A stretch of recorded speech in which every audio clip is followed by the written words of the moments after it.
Welcome to the Reinvent Relevance podcast. I'm your host, Jason Mutzfeld, Director of Learning at Merfeld Career Management. Our show is about what we do to help people who want to take charge of their careers. We call it Reinventing Relevance, embracing change to do the work worth doing.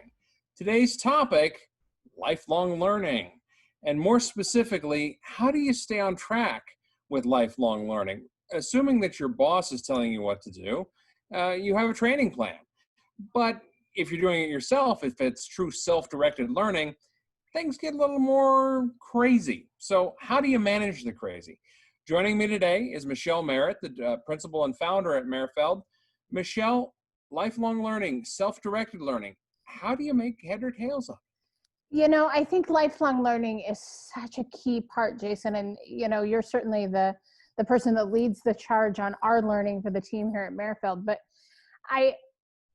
we had Dottie Davis last week on the podcast, and she talked so much about her journey through learning and development and how that really advanced her career. And I think it's so important that we identify our opportunities. We realize what our employer is providing or what they may not be providing, and start to build a plan to identify opportunity, what we want to learn, what will benefit us, and where to find it. Exactly. So let's just walk through.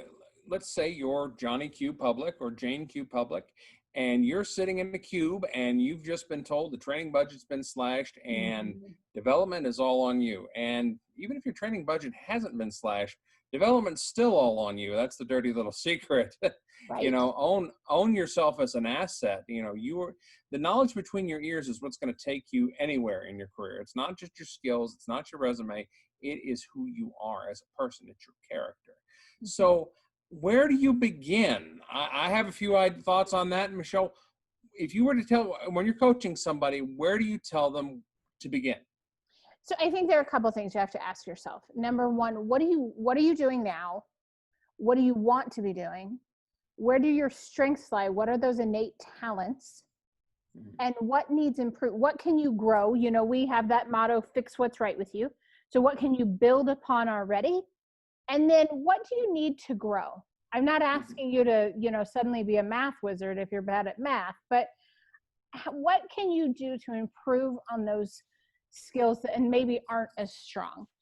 And so start there with that baseline. You know, for a lot of our clients, that means using the Clifton Strengths Finder assessment to navigate and sort of realize and name, claim, and aim, as they say, those innate talents and start building from there. But it might also be where your boss is noting a gap on your review. Maybe that's something technical. Maybe that's something more EQ than IQ, and starting to identify areas to go from there. What are your thoughts, Jason? Well, my thoughts is number one, don't limit it to work. In addition, right, when you're doing development, it's also vitally important that you also feed your soul. Not to get all woo-woo on everybody, but EQ is a thing. You know, understanding yourself emotionally, understanding that your job isn't the be-all, end-all.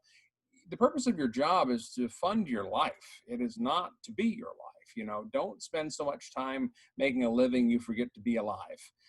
So step outside the cube and don't just think about, well, I'm in IT, so therefore I need to study Microsoft Windows Server, or I'm in accounting, so therefore maybe I should go for my whatever certification CPA. Or CPA. Yeah. Don't just think just in your career terms. So think a little bit beyond that. It's funny, as you were listing off how to start, immediately my coach's brain went off. I mean, you're doing a SWOT analysis, strengths, weaknesses, opportunities, and then you're doing a grow model to understand where you want to go, and then you're setting SMART goals. So learning has to be a habit. I like to say system. I'm not a fan of habit because you can have good habits and bad habits. Systems, however, tend to be pretty neutral. So make a system that's going to make learning a habit, make it a system, make it something you just do, put it into your schedule. That's to me where to begin. Everything you've said, exactly. But don't just don't get stuck. That'd be the only thing I warn. Don't get stuck in a work only mode. Development is about your person too. So go on masterclass.com and take the comedy class from Steve Martin if that's what jazzes you up. Spend your time studying astrophysics with Neil deGrasse Tyson, whatever, and that may have nothing to do with your job. I mean, Neil deGrasse Tyson is a wonderful thing to listen to. He's a great guy, but if you're not an rocket scientist, how does astrophysics apply to your job? You'd be surprised because you can make that human connection. You'll be enthusiastic and passionate about a subject. It makes you an interesting person. It makes you relevant, as we like to say in our around these circles. You have something to talk about. You may never know. I've had conversations before with aerophiles, people who are fans of planes and rockets before, and I have a mild interest in that as well. So you can have a side conversation with a client, with a sales prospect, with a potential employer, about a shared mutual interest. So by all means, don't just stop at the cube wall. Think outside your business. I agree. And I also think it broadens your network. I think Yes. when you learn something, when you share a passion with another person, it really broadens your network. It allows you to just open up your circle to people you might not otherwise ever know. And you just never know who they might know, who might know the next person that you've been trying to reach to get a sale with or to get an interview with. So I think that, broadening our network beyond our work circles to encompass passions that we might have, and we might not even know what our passions are outside of work. So many of us are heads down between work and family, and we can barely get anything else accomplished. And so it's hard sometimes to sit back and go, what do I want to do? So start exploring some things, take a class, check out things on YouTube, food photography, whatever that might be, soccer, whatever it could be that you even have the slightest interest in, starting to put your toe in that water to see if it's something that appeals to you can make a big difference. Exactly. Facebook has done a lot recently about groups, saying, "Oh, well, we have a group for individual dads or kazoo players." Don't get me started on the kazoo player commercial. You've heard me go off on that before. Seriously, these kids are just sitting there in college. All of a sudden, they start playing their kazoo, and they leave their expensive laptop sitting in lecture hall.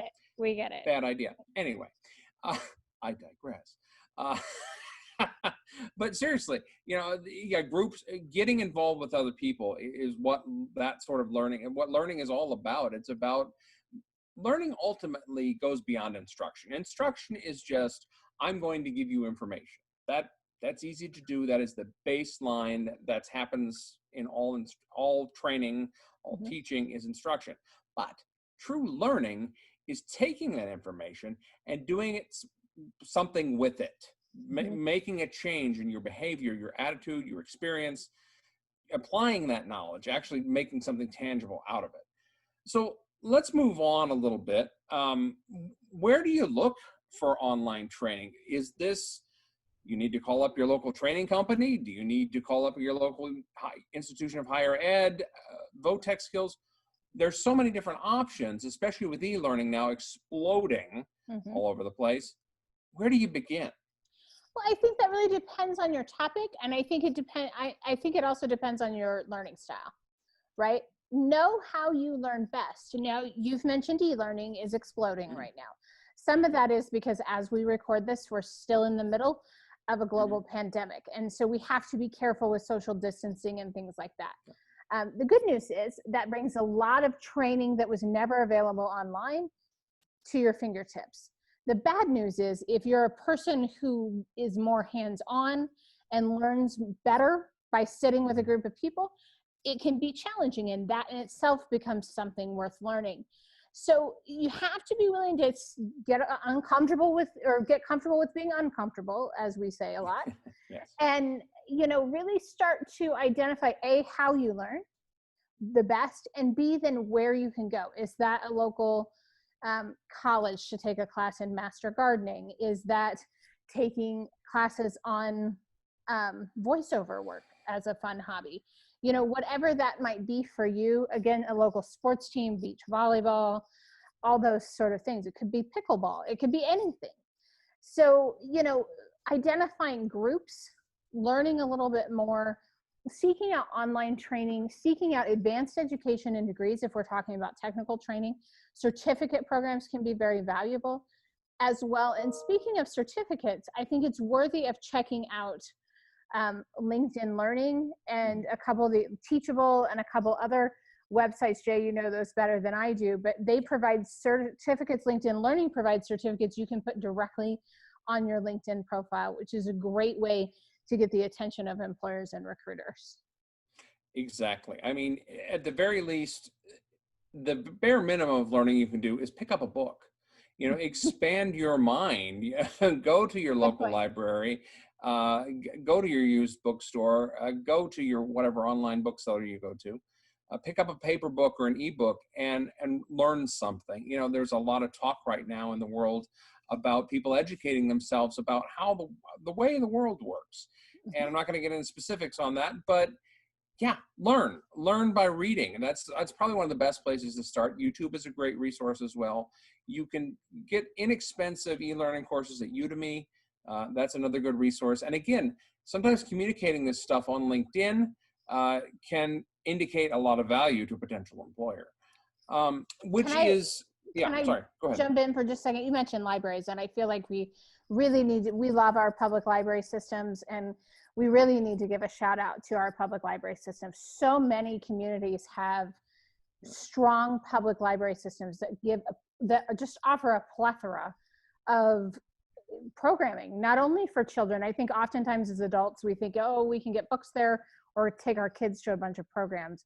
But so many public libraries offer advanced programming in everything from arts and entertainment to book talks to how to write your resume to technology to 3D printing to how to host a radio program. I mean, there's just tremendous opportunity in your public libraries, and so I want to make sure that we really drive that home.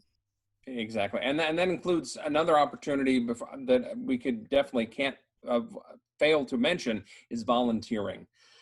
Go out there and meet somebody new, learn something new by going and doing something. You learn by doing sometimes, and go to your local food pantry, go to your local library, volunteer there. You'll learn a new skill and you'll make new connections. Now, how do you stay on track? That is probably the third most important item here, because as you start to learn something, for example, let's just say you want to learn German.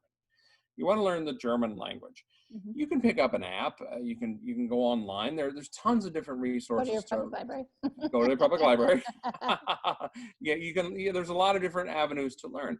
But how do you stay focused? How do you learn? How do you stay focused on your learning? How do you stay on track? Right. So I think it's about making time for it. It's about scheduling it in, just like you do any other part of your own development. Whether you're talking about learning, finding a CrossFit box and going to, start with a group for CrossFit, whether you're talking about joining a book club, no matter what it might be, scheduling in time, just as you would if you were participating in training that your employer was paying for. You would suddenly be more apt to make sure that got done and see that through because it was an expectation from your supervisor. But set the same priority for your own training and development. Set a plan, have realistic conversations with people at home who might be relying on you as to what time you can allot for this, and actually schedule it in your day. And set goals just like you would any other part of your professional life. Set goals, reevaluate those goals as needed, and just check in with someone. Find an accountability partner to be able to say, yes, I did this. Here's what I'm learning, something like that. Exactly. And most importantly, out of all three of these things we've discussed today about learning, the important thing to do is start. Don't put it off. Don't say, oh, when the kids are out of school or blah, blah, blah. Don't make excuses. An excuse is a reason and a lie wrapped together.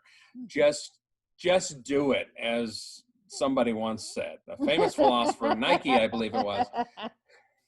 said, just do it. So invest in yourself today. It's an investment that pays off in ways you can only imagine. So I want to thank you all for joining us today. If you want to learn more about how you can take charge of your career, please visit our website or reach out to us on LinkedIn or via email. We're more than happy to meet new people because that's how we learn. We hope you have a great week. We hope you learned something today. Stay safe, and we will talk to you soon.